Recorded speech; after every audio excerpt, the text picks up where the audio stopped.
Bonjour, on abordera aujourd'hui le deuxième cours de la physiopathologie portant sur les troubles hydrosodés.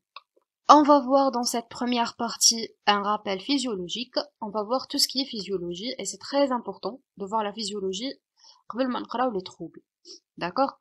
Alors, premièrement, on va voir le capital hydrique et sa distribution. Ça veut dire qu'on va voir l'eau. L'organisme est constitué principalement d'eau. Donc 60% dans notre masse corporelle, c'est de l'eau. L'eau va représenter le constituant le plus abondant dans notre organisme. Mais cette masse d'eau varie selon trois facteurs. Premièrement, on a l'adiposité. Ça veut dire la quantité des graisses dans notre corps. Donc, plus on est graisse, plus la quantité d'eau va diminuer. Donc, on va trouver une quantité d'eau plus importante chez le maigre que chez l'obèse. Deuxièmement, selon le sexe, donc on va trouver 60% chez l'homme adulte et 50% chez la femme. Pourquoi? Parce que l'homme contient plus de masse musculaire par rapport à la femme et la femme contient plus de masse graisseuse par rapport à l'homme. Et troisièmement, c'est selon l'âge. Donc, plus on est âgé, plus le pourcentage d'eau va diminuer. On va voir la distribution de l'eau dans l'organisme. On va voir premièrement la distribution dans les tissus et puis la distribution dans les compartiments liquidiens. Alors pour les tissus, en fait, cette distribution n'a un intérêt pratique, d'accord? Donc, c'est quoi? C'est par exemple, on va trouver beaucoup d'eau dans le tissu musculaire par rapport au tissu adipeux. D'accord? Donc, il varie de façon importante. Par contre, l'étude de la répartition de l'eau selon les tissus est sans intérêt pratique. Par contre, la distribution dans les compartiments liquidiens a une grande importance. Donc, on va voir les différents compartiments liquidiens. Donc, cette eau va être répartie en deux compartiments. On a un compartiment intracellulaire et un compartiment extracellulaire. Le compartiment intracellulaire, c'est tout ce qui est hyaloplasme. C'est le liquide, les rachicônes entourés par la membrane plasmique. Donc, le compartiment intracellulaire qui est représenté par l'ensemble des cellules de l'organisme. C'est l'eau اللي راح نلقاوها داخل une cellule. Le compartiment extracellulaire هو اللي رايحين نقسموه en plusieurs parties. Alors, pour le compartiment extracellulaire, on a l'eau qui est intravasculaire, يعني راح نلقاوه في les vaisseaux, dans les veines, les artérioles, les capillaires, d'accord?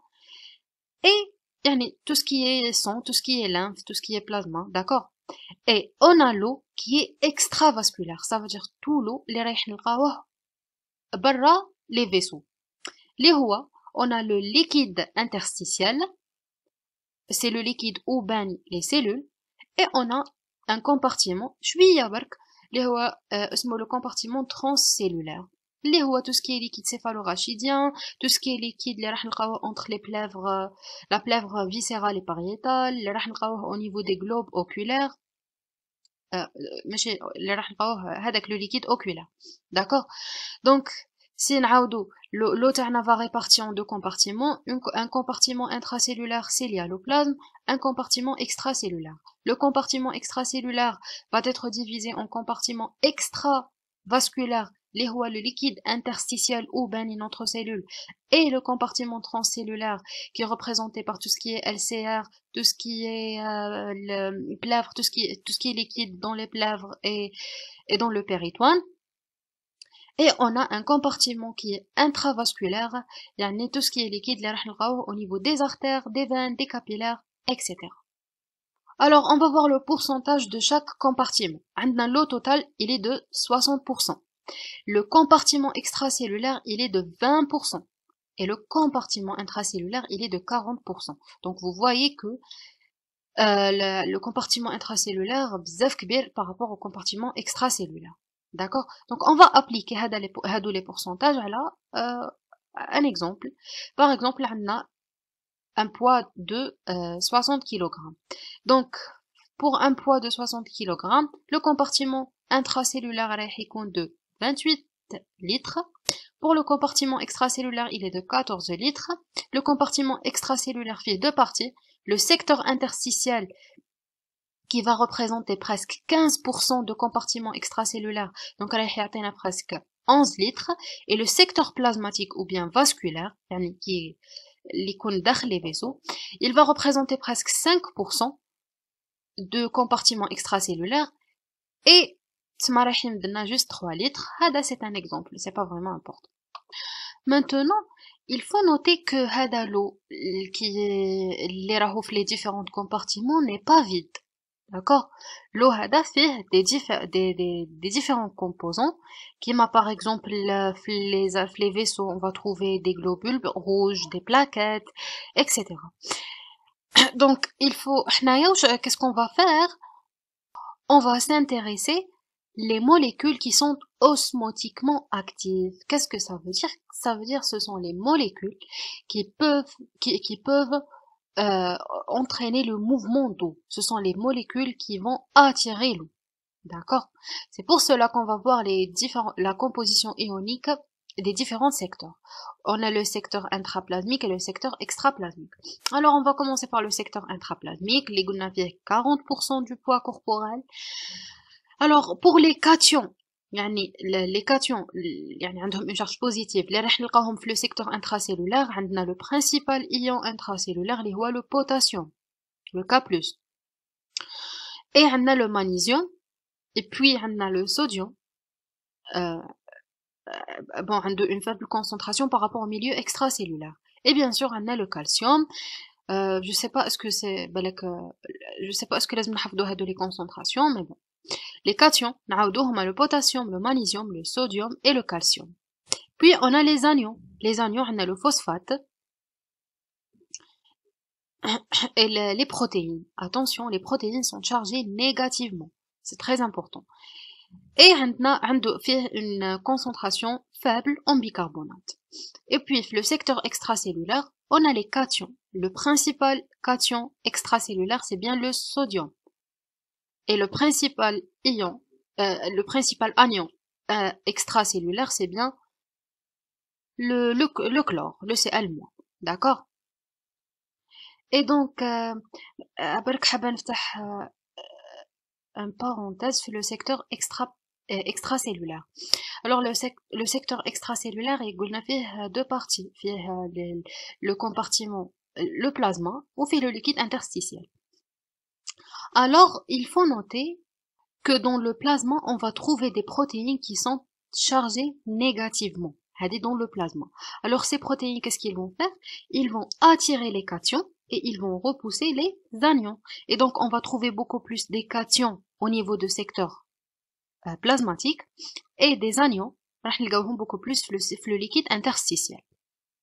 D'accord? Très bien. On va voir maintenant le balance hydrosodé. Alors, راح نديرو الفرق بين les entrées ou les sorties de une molécule. Par exemple, نديو le Na+, le sodium. راح نديو les entrées تاعو, par exemple الملح اللي ناكلوه, ou les sorties تاعو كيفاش نخرجوا هذا le sodium. Alors, وقتاش نقولوا بلي عندنا un bilan nul. نقولوا بلي عندنا un bilan nul lorsque les entrées et les sorties sont égaux. D'accord? Donc, وقتاش نقولوا بلي عندنا un bilan qui est positif. C'est lorsque les entrées sont supérieures à les sorties. Et un bilan négatif, c'est lorsque les entrées sont inférieures à les sorties. D'accord? Maintenant, dans les conditions normales, l'état d'hydratation de l'organisme varie peu. C'est pour conserver l'homéostasie grâce à un équilibre entre les entrées et les sorties. Donc, ce qu'on va voir maintenant, c'est on va voir les sorties et les entrées. T'as le sodium et t'as l'eau. D'accord? Alors, on va commencer par le bilan d'eau. Alors, on va commencer par les entrées. وش يعني les entrées؟ يعني حنايا منين رانا نجيبو في l'eau. D'accord? Donc, عندنا les entrées endogènes et les entrées exogènes. Alors, les entrées endogènes, c'est l'eau تاع l'oxydation ou bien le catabolisme des protéines, des glucides, des lipides. Donc si tu fais نكتبو toujours une réaction chimique du catabolisme نزيدو plus H2O مع الاخر. D'accord? Donc هذاك هو c'est ce qu'on appelle l'eau endogène ou bien l'apport obligatoire. هذاك لازم يكون parce que يجينا من le catabolisme تاعنا. À peu près il est de 500 millilitres. D'accord? Et puis on a le rapport exogène اللي هو l'eau اللي نشربوه tout simplement.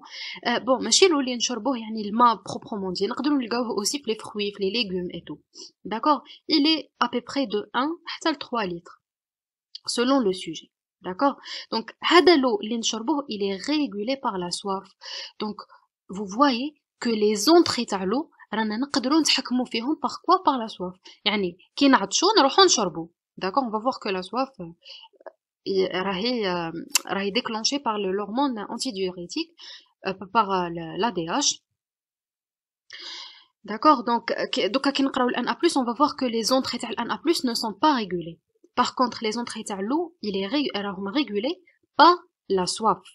D'accord? Ça, je قلنا pour les entrées, قلنا عندنا des entrées endogènes اللي هو l'eau تاع l'oxydation des lipides et des protéines, وعندنا l'eau les entrées exogènes اللي هو l'eau اللي نشربوه ou bien اللي نلقاوه في les légumes et les fruits. On va voir maintenant les sorties. Alors pour les sorties, on a des sorties qui sont rénales, les principales.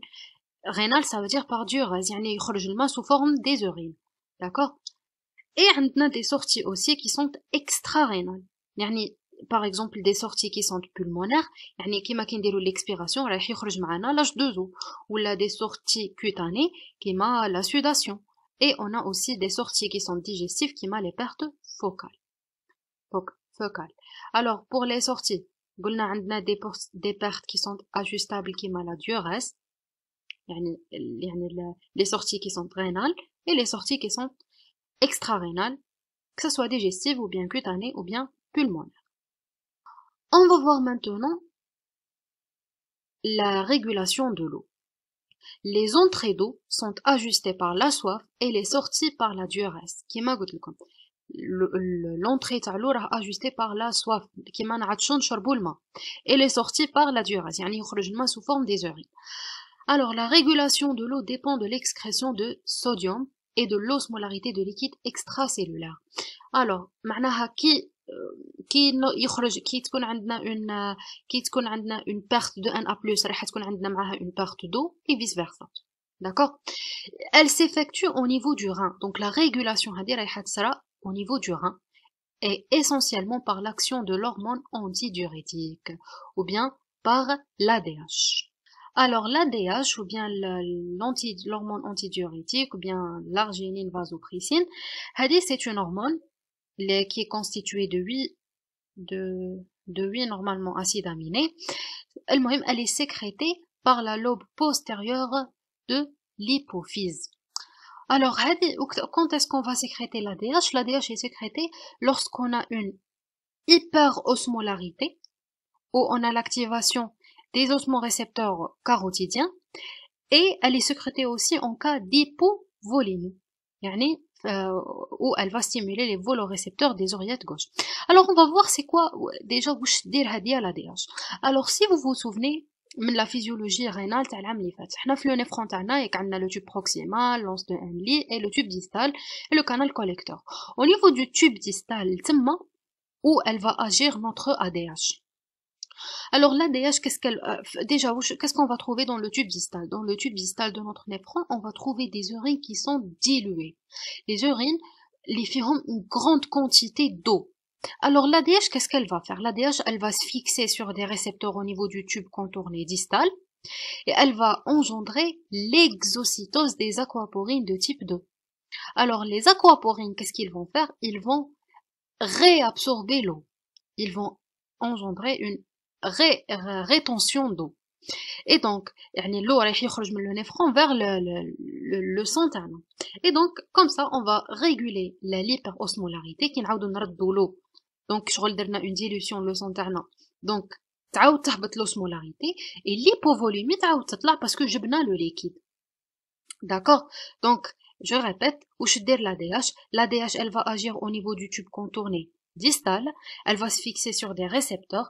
Bon, elle va activer la protéine G va activer l'adénylate cyclase va يحول l'ATP en AMP cyclique. L'AMP cyclique va activer le phospholipase C, on va le phospholipase C راح يدير une série de phosphorylation, on va avoir une exocytose des aquaporines. Les aquaporines هادو ils vont réabsorber l'eau. كي نديروا la réabsorption de l'eau هنايا رايحه تستعدل لنا l'osmolarité تاعنا اللي كانت طالعه ورايحه تستعدل la volume تاعنا اللي كانت هابطه. D'accord. De plus, كاين une autre fonction de l'ADH تاعنا, c'est que l'ADH elle va stimuler les centres de la soif au niveau de l'hypothalamus. Donc c'est grâce aux hormones de l'ADH اللي نحسوا بالعطش. D'accord. Et واش نديرو نروحو نشربوا الماء parce que déjà عندنا une hypovolémie وعندنا une hyperosmolarité. Donc elle va stimuler le centre de la soif et حنا نشربوا الماء et on va tout régler. D'accord. Donc, si on veut lire, cette hormone sécrétée par le lobe postérieur de l'hypophyse, elle agit en augmentant la réabsorption d'eau au niveau de tubes rénaux distaux, des tubules rénaux distaux. Dès que l'osmolarité sanguine augmente de 1 à 2%, donc stimulation des osmorécepteurs carotidiens, ou que la volémie s'effondre, donc stimulation des volorécepteurs de l'oreillette gauche. L'augmentation de l'osmolarité plasmatique engendre une stimulation de sécrétion d'ADH, voilà, qui titla l'osmolarité au niveau du plasma. Donc, elle est responsable d'une diminution de la fraction ajustable des sorties des urines. Donc, قلنا في le tube distal تاعنا عندنا des urines qui sont diluées. Donc, كي ندخلو حنايا l'eau تاعنا من لو نيفرون لي زورين هادوك رايحين يوليو كونسونطري باسكو نحينا منهم الماء. D'accord. Mais également une stimulation des centres de la soif au niveau hypothalamique qui sont responsables d'une augmentation des apports ajustables. Donc tout simplement رايحين نروحو نشربوا الماء. Alors واش هما الحوايج qui vont stimuler la sécrétion de l'ADH. عندنا les variations osmotiques qui sont des stimulus physiologiques, يعني qui تطلع l'osmolarité, qu'est-ce qu'on a une hyperosmolarité, on va stimuler la sécrétion de l'ADH, des stimuli qui sont non osmotiques, qui m'a l'hypovolémie, يعني يهبط le volume sanguin تاعنا, ou bien l'hypotension artérielle aussi, et on a aussi le stress et tout, donc هادو كامل vont stimuler la sécrétion de l'ADH. Maintenant, on va voir les حوايج qui vont كيفاش نقولوا رايحين يخسروا الخدمه تاع l'ADH تاعنا. Premièrement, le trouble de sa sécrétion. وين راح يكونوا عندنا des anomalies hormonales. Par exemple, l'hypophyse تاعنا ما تخدمش normalement. Donc هنايا راح يكون عندنا un problème au niveau de l'hormone تاعنا. D'accord. Aussi, عندنا la limitation d'accès à l'eau. Qu'est-ce que ça veut dire هنايا on va voir بعد في les troubles وين parfois راح يكونوا عندنا des troubles qui sont psychiques ou bien des maladies وين le patient راح يرفض ما ياكل ما يشرب. D'accord. ما يقدرش ياكل وما يقدرش يشرب. D'accord. Aussi on a les inefficacités des apports hydriques وين par exemple تكون عندنا des pertes digestives en cas de diarrhée par exemple, et on a l'insuffisance rénale où aussi ما نقدروش نشربوا بزاف الماء. D'accord. Donc كيما واش هضرنا pour l'instant هضرنا على l'ADH كيفاش هي elle va réguler l'eau. رايحين نزيدو نحكيو على deuxième facteur اللي هو تاني il va réguler l'eau mais d'une façon qui est indirecte اللي هو l'aldostérone. L'aldostérone هو qu'est-ce qu'il va faire? L'aldostérone il va favoriser la réabsorption de NA+. Et كي ندخلو حنايا le NA+, le قلنا بلي يدخل NA+, يدخل معاه l'eau. Donc كي ندخلو le NA+, راح يدخل معاه l'eau في la partie distale de tube rénal. L'aldostérone va agir au niveau de tube distal rénal, راح يدخل le NA+, contre une sécrétion de K+, كي يدخل le NA+, راح يدخل معاه l'eau. D'accord. Donc attention, l'ADH ما كانش يدخل NA+, l'ADH كان يدخل juste l'eau وحده. Par contre l'aldostérone رايح يدخل le NA+, et qui دخل bon il va réabsorber le NA+, et qui il va réabsorber le NA+, il va réabsorber aussi معاها l'eau. D'accord. Très bien. On va voir maintenant le bilan du sodium. Alors le sodium est le cation le plus abondant du liquide extracellulaire. Très bien. On va voir les entrées et les sorties. Bon, le sodium est le cation le plus abondant du liquide. Il permet d'exercer une pression osmotique notable. Alors, c'est quoi une pression osmotique? Ça veut dire que le Na+ تاعنا عنده une capacité d'attirer l'eau. كما قلنا lorsque le Na+ يخرج l'eau راح يخرج, lorsque le Na+ يدخل l'eau راح يدخل. D'accord? On va voir les entrées de le sodium. Alors كما قلت لكم le sodium منين راح يجينا tout simplement عنده une source qui est exogène, soit le sel de cuisine هذاك الملح اللي نطيبوا به, ولا les sels naturels اللي نلقاوهم في les légumes etc. D'accord? Donc هنايا الفرق بينه وبين l'eau c'est que les entrées تاعو ما راهمش ريغولي. كنا بكري كيما كنا في لو كان ريغولي بار لا سواف. دونك ما عندناش حنا جو سي با ما نسخفوش على الملح ولا دونك ما كانش ما عندناش اون ريغولاسيون دونطري. داكور. اي pour les sorties عندنا des sorties qui sont extra-rénales اللي هما les entrées les sorties par sudation ou bien l'élimination fécale, et bien sûr عندنا des sorties qui sont rénales. L'IHIA, c'est la partie régulée. L'IHIA, on va voir la régulation taha. La régulation du sodium. Alors, le rein assure la régulation du sodium de l'organisme en adaptant les sorties de sodium en fonction des entrées. Le sodium étant entièrement ultra filtrable. Alors qu'il n'y a pas de véritable régulation des entrées de sodium. Voilà. Donc, les entrées makanj, mais راح تكون عندنا des sorties. راح تكون عندنا une régulation des sorties. Les modifications du volume extracellulaire, notamment le volume efficace, se traduit par une modification de l'excrétion urinaire de sodium dans le sens de sa correction. يعني si خرج le Na+ راح يخرج معاه l'eau, et donc راح ينقص le volume, et vice versa. On va voir الحاجة la plus importante اللي هما les facteurs qui vont assurer la régulation de la natriurèse. C'est quoi la natriurèse? C'est les pertes rénales, ou bien voilà, les pertes rénales du sodium. Alors, on a trois facteurs principaux qui vont réguler le sodium, plus certains facteurs qui sont accessoires, comme les prostaglandines, les pressions oncotiques, etc. Alors, les trois facteurs. L'aldostérone, le FAN et les balances glomérulotubulaires. Alors, on va commencer par l'aldostérone.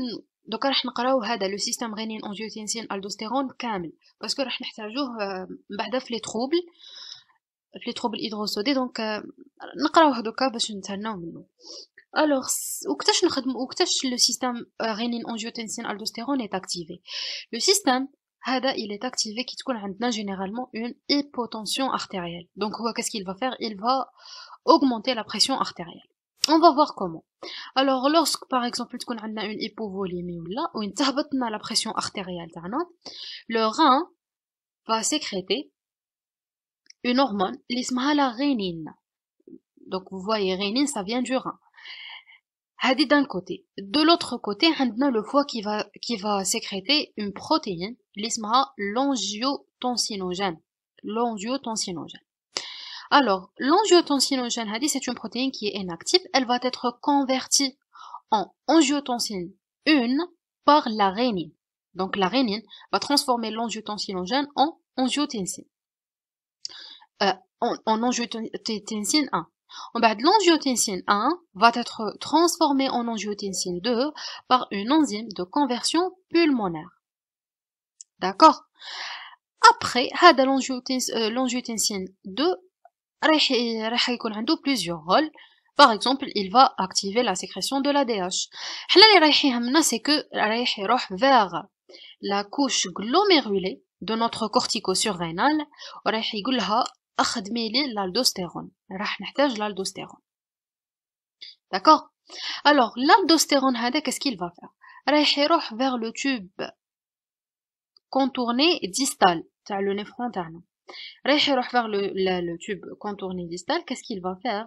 Il va exprimer, il va exprimer des canaux.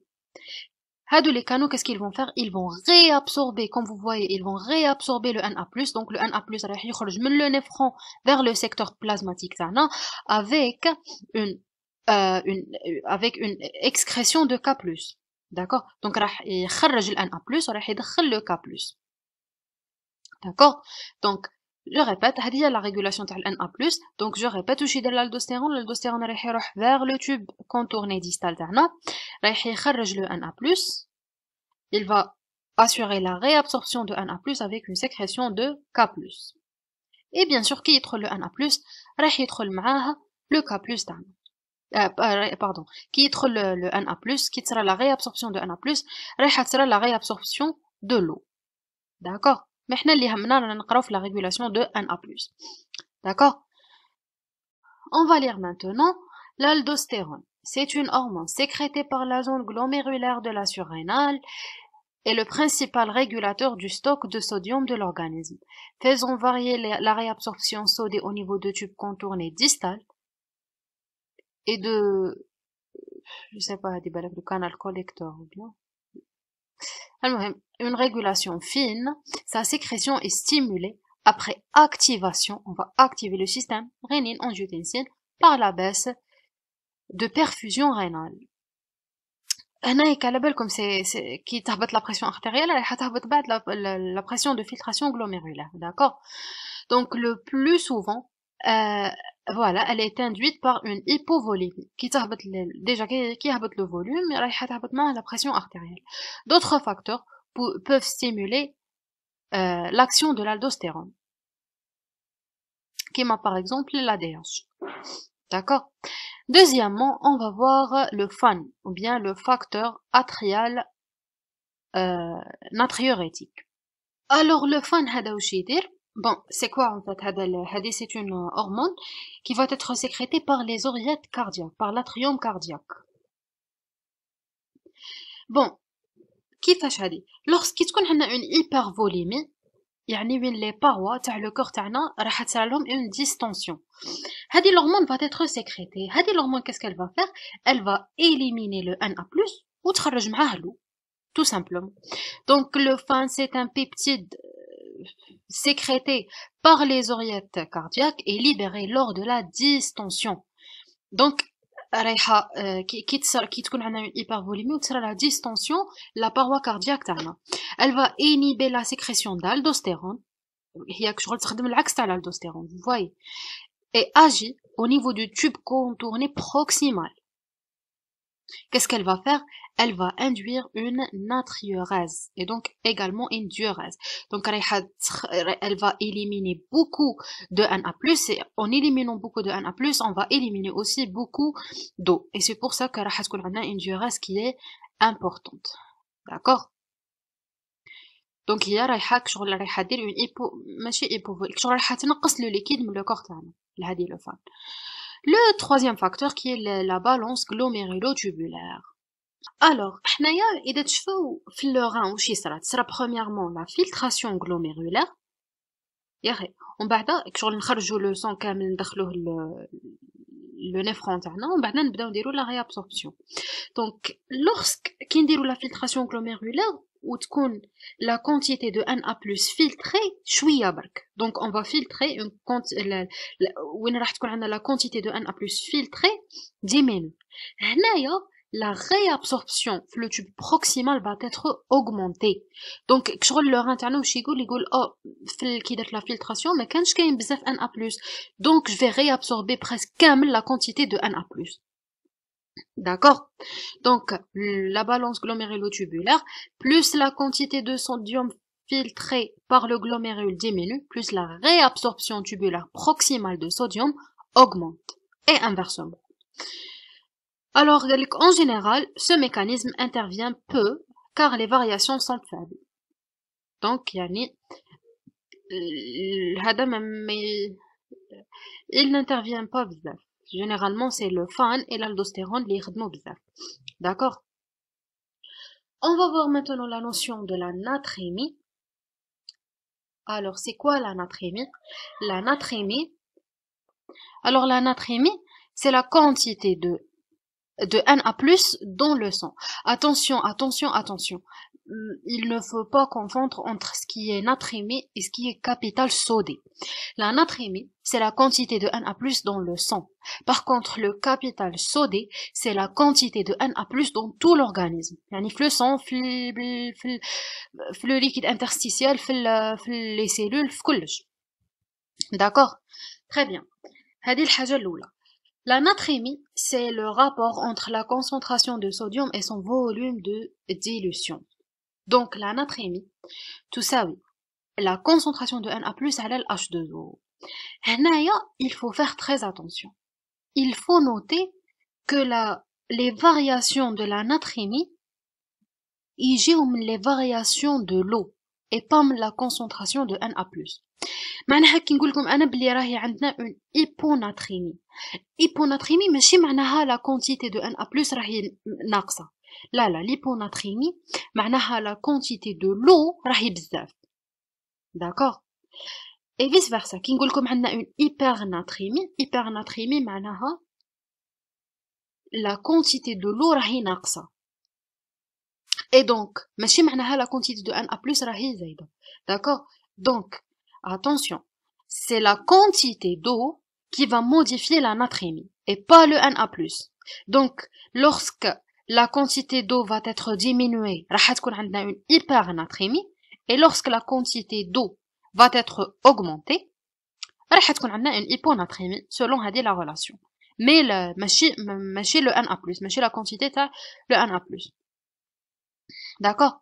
هيا. Les variations de la natrémie sont la conséquence des variations hydriques. D'accord? Hydrique, معناها تاع l'eau.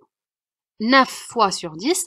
Ou plus rarement, parfois, راح تكون على la modification تاع la natrémie, ou bien les variations تاع la natrémie, راح تكون على le sodium. C'est 1 fois sur 10 برك. Donc, généralement, c'est la quantité d'eau qui va modifier la natrémie. D'accord? Il ne faut pas confondre hyponatrémie avec déficit en sel. Voilà.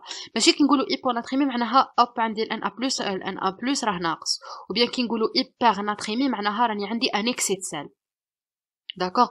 قلنا c'est par rapport à l'eau. La concentration plasmatique normale de sodium est de 140 millimoles par litre plus ou moins 5. Donc, c'est quoi une hypernatrémie? Une hypernatrémie معناها عندي une osmolarité qui est élevée في le sang تاعي et معناها le Na+ هذا qu'est-ce qu'il va faire? Il va attirer l'eau des cellules et donc راح تكون عندنا une déshydratation intracellulaire. et نسيت هذه. attention, notez que la natrémie elle ne reflète que des déshydratations intracellulaires. يعني كي يكون عندنا un problème de natrémie عرفوا بلي راح تكون عندنا راح يكونوا عندنا des troubles في le compartiment intracellulaire تاعنا. d'accord. donc كيما هنايا راح تكون عندنا une hypernatrémie قالت لك هنا au-delà de 145 millimol par litre. هنايا واش راح يكون عندنا؟ راح تكون عندنا l'osmolarité est élevée au niveau du sang.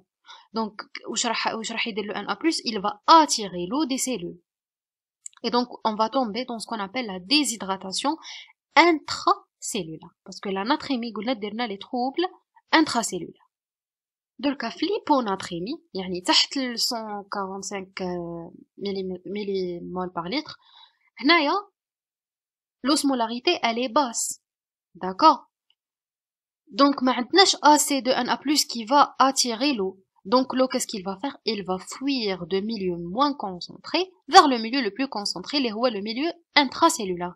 et donc واش راح تكون عندنا؟ راح تكون عندنا une hyperhydratation intracellulaire. donc hypernatrémie une déshydratation intracellulaire, hyponatrémie une hyperhydratation intracellulaire. genre يمشوا بالعكس. d'accord. alors on va voir maintenant le déplacement liquidien à travers la membrane capillaire. يعني راح نشوفوا les mouvements في le compartiment extracellulaire برك. d'accord. يعني entre le plasma تاعنا le secteur plasmatique et le liquide interstitiel. يعني هكا هذا c'est un vaisseau زعما فيه لو سون وهذا سي هادو زعما لي سيلول وهنا سي لو ليكيد انترستيسيال. راح نشوفوا لي زيشونج كيفاش لي موليكول راح يفوتوا من لا باروا كابيلار هذه تاع لا باروا تاع لو فيسو تاعنا، وكيفاش راح يصراو لي زيشونج هنايا. il faut noter que هذه لا باروا تاع لو فيسو تاعنا كيما قال لك هنايا elle est perméable à l'eau mais elle est imperméable aux protéines. Donc elle laisse passer l'eau mais pas les protéines. Alors هنايا عندنا يعني les échanges entre هادو les deux secteurs extraplasmatiques sont conditionnés par ce qu'on appelle la loi de Starling. La loi de Starling هذه عندنا en fait deux types de pression. عندنا la pression oncotique et la pression hydrostatique. Alors c'est quoi la pression oncotique? La pression oncotique, c'est la pression exercée par les protéines. Les protéines, qu'est-ce qu'ils vont faire? C'est la pression oncotique. La pression oncotique, c'est la pression exercée par les protéines. Les protéines, qu'est-ce qu'ils vont faire? Ils vont, elles vont attirer l'eau. D'accord?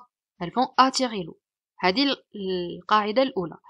La deuxième pression, liée à la pression hydrostatique, c'est la force exercée par un liquide sur les parois d'une capillaire. يعني c'est la force اللي يديرها le liquide تاعنا le sang تاعنا على la paroi capillaire هذه ou bien على la paroi vasculaire ou bien على la paroi اللي كاينه في le tube glomérulé تاعنا كما شفناها العام اللي فات في la fissure rénale. Alors هذه la pression hydrostatique elle va chasser l'eau. D'accord, donc راح تخدم العكس تاع la pression oncotique. Très bien. Alors les échanges dans le secteur extracellulaire entre le secteur plasmatique et interstitiel sont conditionnés par la loi de Starling.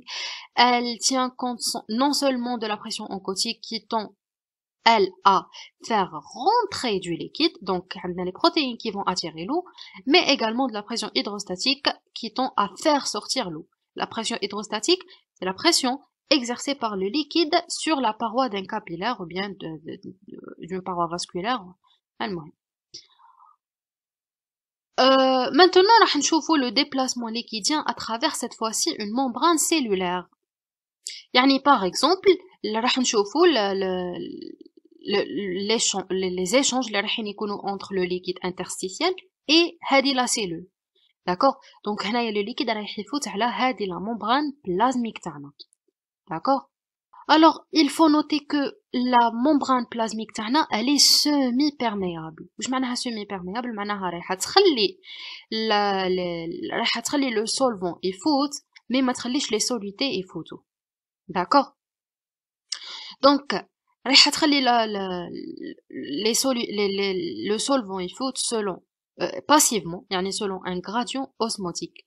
Donc l'eau تاعنا par osmose واش راح يدير؟ il va migrer vers du compartiment le moins concentré vers le compartiment le plus concentré. D'accord? Le moins concentré vers le plus concentré. Par contre, hadif l'osmose, l'axe, les solutés, ils vont migrer le milieu le plus concentré vers le milieu le moins concentré. D'accord? هذا هما les échanges في la membrane plasmique تاعنا. La membrane, elle est semi-perméable, تخلي غير l'eau يفوت. ما تخليش les solutés يفوتوا. Très bien. Alors, la pression osmotique, c'est quoi la pression osmotique? Alors, راح تكون عندنا, supposons que عندنا une solution. D'accord? عندنا une solution فيها des solutés. Alors, كي تكون عندنا une molécule qui ne passe pas, عندنا une solution, عندنا une membrane semi-perméable. D'accord? Attends, je vais donc نرسم. Donc voici هذا إناء زعما وهذه c'est une membrane semi-perméable. Donc كي يكونوا عندنا des molécules qui ne passent pas à travers cette membrane semi-perméable. Donc هادو les molécules vont exercer une pression sur cette paroi. هذيك la pression نعيطوا لها une pression osmotique. D'accord? Sachant que هادو les molécules يكونوا non dissociables, يعني يكونوا des électrolytes. D'accord? Alors, une pression osmotique, une solution contenant les molécules de corps non dissociés, يعني des électrolytes mis en contact avec l'eau à travers une membrane semi-perméable, exerce une force d'attraction appelée la pression osmotique. Cette pression est exprimée en osmol. c'est l'unité mesurant le nombre des particules osmotiquement actives. C'est quoi une particule osmotiquement active? Une particule osmotiquement active, c'est déjà une molécule qui est non dissociée. Elle ne passe pas, elle ne traverse pas la membrane semi-perméable.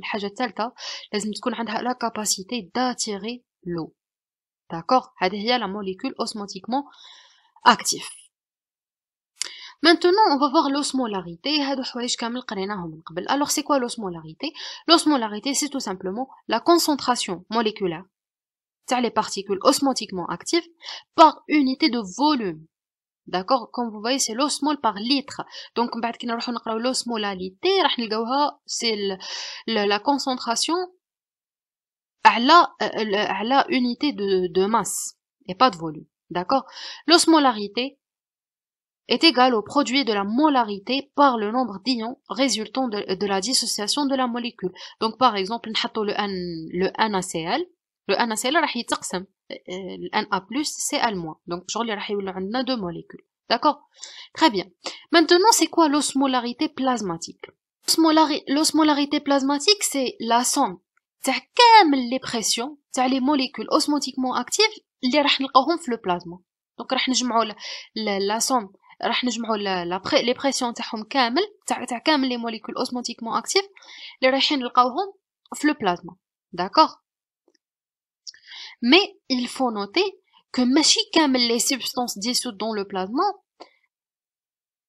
رايح يكون عندهم le même pouvoir osmotique. Là. Donc ça diffère selon la composition chimique et aussi selon la répartition تاعهم entre le milieu cellulaire et le milieu le milieu extracellulaire et cellulaire. D'accord? Très bien. Alors, l'osmolarité plasmatique totale correspond à l'osmolarité efficace. Donc, وش هي هذه l'osmolarité efficace؟ هي دونك واش راح نديرو؟ رايحين نجمعوا l'osmolarité تاع لا ناتريمي و تاع لا كاليمي، يعني تاع لا كونتيتي دو Na+ في لو سون و تاع لا كونتيتي دو K+ في لو سون اللي هي 140 زائد 4 اللي هي تاع لا كاليمي فوا 2. الوغ هنايا علاش ضربناهم فوا 2؟ باسكو تو سامبلومون حنا كي نقولوا Na+ هي في الحق راهي Na+ Cl-. Donc, on va prendre en considération le Cl- malgré qu'il n'est pas représenté ici. D'accord? La même chose pour le K+. Alors, 140 plus 4 fois 2. نزيدوا لها l'osmolarité تاع le glucose اللي هي 5. D'accord? Qui تكون la glycémie 1 g par litre, bien sûr. Et نزيدوا لها l'osmolarité تاع l'urée اللي هي aussi 5. هذه في les conditions normales. Donc, كي نجمعوهم راح تولي لنا 140 fois 2. je sais pas باقي نساو 4 هنايا plus 5 تاع الجلوكوز plus 5 تاع l'urée راح تعطينا 290 ملي osmol par litre. D'accord? Après قالك on peut dire que l'osmolarité plasmatique efficace dépend essentiellement de la valeur de la natrémie. D'accord? C'est pour ça que parfois كي نقولوا une bon نقولوا بلي une hypernatrémie, c'est une hyperosmolarité. Ou bien une hyponatrémie, c'est une hypoosmolarité. بصح هذه نقولوها juste في les conditions normales. يعني ما نكونوش في cas pathologique كيما par exemple une hyperprotidémie, une hyperglycémie ou bien une hyperlipidémie. La natrémie représente l'osmolarité plasmatique. Donc une hypernatrémie est presque synonyme à une hyperosmolarité. Si يعني on va négliger les autres le K+ parce que على بالكم شوفوا القيمة تاعهم صغيرة par rapport à Na+. D'accord? Comme une hyponatrémie est quasi synonyme l'hypoosmolarité. D'accord? Donc on peut dire les conditions normales l'hyponatrémie c'est presque hypoosmolarité et hypernatrémie c'est presque hyperosmolarité. Alors, c'est la même chose. Ce sont les différentes relations اللي يخدموا بهم باش يحسبوا l'osmolarité plasmatique. Alors, on a par exemple un sujet dont la natrimée est de 138 milliosmoles par litre, la calimée elle est de 4, la glycémie elle est de 5,5 et l'urée plasmatique il est de 6,5. راح نديو la relation اللي قريناها من قبل نجمعوا لا ناتريمي ولا كاليمي نضربوهم في زوج. علاه باسكو قلنا لو ان ا بلس ما نلقاوهش وحده راح نلقاوه ان ا بلس فوا سي بلس سي ال موان ولا ان ا بلس بلس h sur 3 موان. Donc on va prendre en considération la deuxième charge plus نديو l'osmolarité تاع l'urée و l'osmolarité تاع le glucose ونجمعوهم. لا فورمول هذه نقدروا نسامبليفيوها كومون سوا اون فا راح ما نحسبوش لا كاليمي دونك تولي لا ناتريمي فوا 2 plus la glycémie plus l'urée, soit on va négliger l'urée ou le glucose تاني. d'accord تما نحسبوا غير كيما قلنا قبل نقدروا حتى نردوا l'osmolarité هي برك هي برك la natrémie. d'accord très bien. Alors maintenant l'osmolalité, c'est quoi l'osmolalité? L'osmolalité cette fois-ci c'est la concentration moléculaire par rapport à une unité de masse. C'est كيما l'osmolarité برك هاد المرة راح نخدمو par unité de masse et pas par unité de volume. Attention, notez دايما بلي l'osmolalité intra et extracellulaire sont égaux. d'accord متساويين. Alors on parle de l'osmolalité quand la concentration moléculaire est rapportée au kilogramme, ça veut dire une unité de masse, au kilogramme d'eau. L'osmolarité est équivalente dans les deux compartiments intra- et extracellulaires. Elle est généralement conservée aux dépens de modification de la volémie, parce que قلنا راح تهتم بلا masse, sauf en cas d'hypovolémie majeure, وين راح نفقدوا بزاف l'eau. L'osmolalité plasmatique, elle est à peu près de 285 plus ou moins 10 osmoles par kilogramme d'eau. D'accord? Donc, si on veut résumer les différents échanges entre les milieux, le milieu extracellulaire. Le milieu extracellulaire fait le plasma, fait le liquide interstitiel. هادو بيناتهم برك في le milieu extracellulaire برك راح يكون عندنا des échanges يعني entre le secteur vasculaire et le secteur extravasculaire. Les forces les رايحين ils vont assurer هادو les échanges هي la pression oncotique. C'est quoi la pression oncotique? La pression oncotique قلنا c'est la pression exercée par les protéines اللي رايحين يكونوا بزاف في le plasma تاعنا. هادو les protéines vont exercer une pression dite pression oncotique qui va attirer l'eau le milieu interstitiel vers le plasma. La deuxième pression, c'est bien la pression hydrostatique. C'est quoi la pression hydrostatique? C'est la pression exercée par le liquide sur la paroi capillaire ou bien la paroi vasculaire. Donc, le rôle تاعها, cette pression, elle va chasser l'eau. Donc, l'eau راح يخرج من le vaisseau تاعنا vers le liquide interstitiel, vers le milieu interstitiel. D'accord?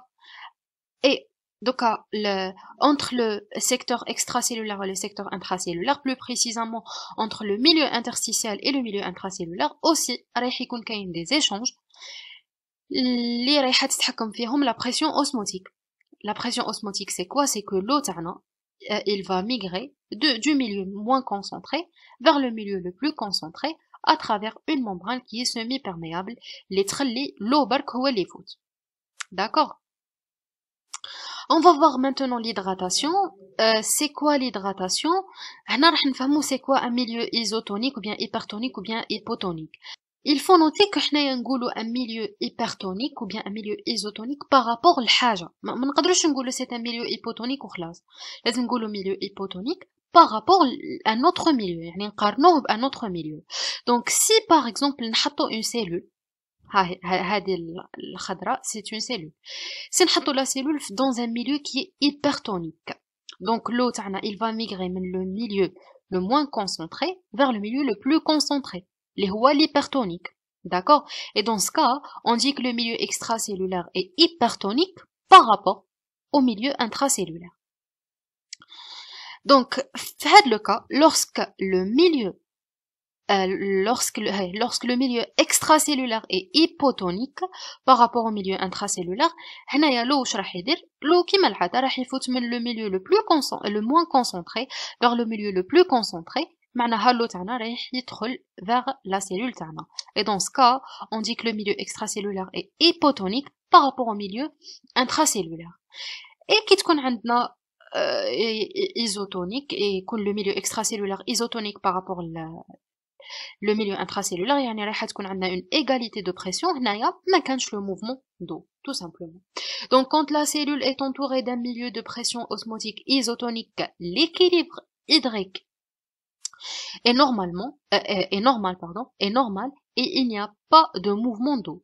Par contre, quand la pression osmotique du milieu extracellulaire est différente, il en résulte un mouvement d'eau hors de la cellule si cette pression osmotique et hypertonique, et vers la cellule, elle est hypotonique. Si elle est hypotonique. D'accord? Voilà qui m'a شرحنا دركا. Alors pour l'hydratation intracellulaire, les variations de l'osmolarité extracellulaire déterminent les mouvements d'eau. Donc, هذه قاعدة حطوها في راسكم. قبل ما يكون عندنا un trouble intracellulaire, toujours راح يكون عندنا un trouble extracellulaire. كي يصرنا le trouble extracellulaire, تما راح يكون عندنا un trouble intracellulaire.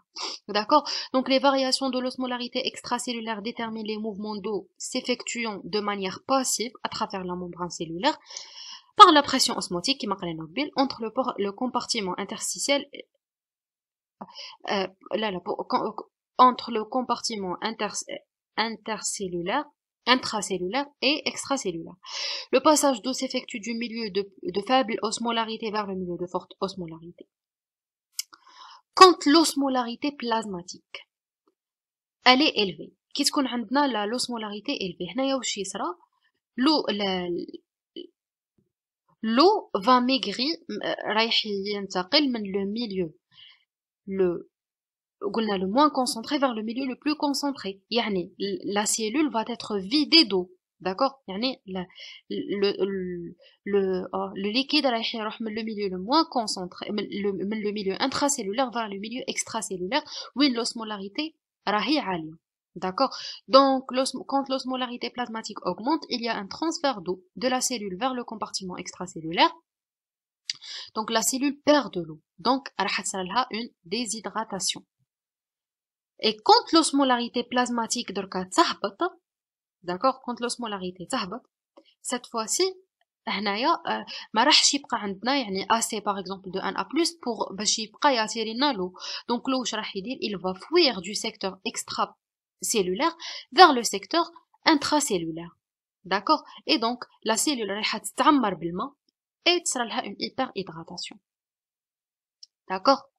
Très bien. La concentration cellulaire en substance osmotiquement active est constante et les perturbations initiales s'effectuent toujours au niveau du secteur extracellulaire. Voilà qui m'a dit. Comme دايما la perturbation تبدا في le milieu extracellulaire ومن بعدها يبدا le trouble في le milieu intracellulaire. Ainsi, l'hydratation du secteur intracellulaire est fonction de la concentration des électrolytes extracellulaires. Donc, كما كنا نقولوا وقتاش حنا تصرنا une déshydratation intracellulaire ou bien une hyperhydratation intracellulaire, c'est par rapport au quoi? C'est par rapport كما كنا نقولوا هنايا c'est par rapport à l'osmolarité plasmatique يعني au niveau du milieu extracellulaire. D'accord? Elle dépend des mécanismes de régulation d'eau. Voilà, حنا نعاودوا. Alors هنايا كي تكون عندنا une cellule وين كي تكون عندنا une hypoosmolarité, l'eau واش راح يدير؟ راح ينتقل من le milieu le moins concentré vers la cellule راح تصير لنا une hyperhydratation intracellulaire. هنايا ça sera العكس. Et كي تكون عندنا la même concentration راح يكون عندنا ce qu'on appelle l'équilibre hydrique وين ما يكونش عندنا un mouvement d'eau. D'accord? Alors maintenant pour l'hydratation extracellulaire, هنايا كيما قلت لكم l'hydratation extracellulaire elle dépend du capital sodé. حكيت لكم déjà على c'est quoi le capital sodé? Le capital sodé c'est en fait la quantité de Na+ dans l'organisme. ما تديروش ماشي هي la natriémie c'est la quantité de Na+ dans le sang. Par contre Le capital sodé, c'est dans tout l'organisme. Alors, l'hydratation du secteur extracellulaire dépend du capital sodé de ce secteur et donc des mécanismes de régulation du sodium. Toute modification du capital sodé est associée à une modification hydrique proportionnelle. Dans le même sens. Donc, si le capital sodé تاعنا ينقص l'eau راح ينقص, si هو راح يرتفع l'eau راح يرتفع معاه. Se traduisent par une modification de l'hydratation extracellulaire.